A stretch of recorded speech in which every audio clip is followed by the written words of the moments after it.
આગળ વાત રાજકોટની કરીએ તો રાજકોટમાં બાકી વેરો જો નહીં ભરાયો હોય તો મિલકત સીલ થઈ જશે। રાજકોટ મનપાની ટીમે 10 જેટલી મિલકતો સીલ કરી છે અને 50,000 થી 1 લાખ સુધીનો બાકી વેરા મુદ્દે કાર્યવાહી હાથ ધરવામાં આવી રહી છે।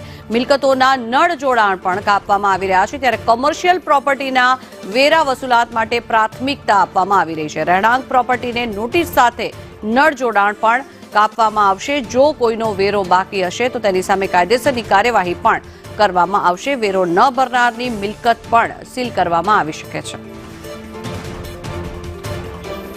વધુ માહિતી મેળવીએ સંવાદદાતા મયુર આપણી સાથે જોડાયા છે। મયુર, જણાવશો ખાસ કરીને જે મિલકત ધારકો છે, જે લોકોએ વેરો ન ભર્યો હોય તે લોકોની સામે કાયદેસરની કાર્યવાહીની તૈયારીઓ હાથ ધરવામાં આવી રહી છે, કેવી રીતે એક્શન લેવાઈ રહ્યું છે?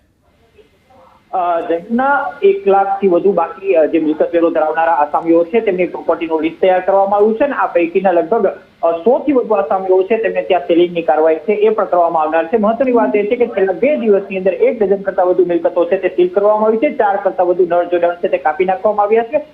100 કરોડનો જે બાકી વેરાનો ટાર્ગેટ હજુ પણ ફૂટી રહ્યો છે તેને પૂરું કરવા માટે લગભગ જાન્યુઆરીના અંત સુધી આ કાર્યવાહી છે તે થવાની છે। જી આભાર મયુર સમગ્ર માહિતી બદલ।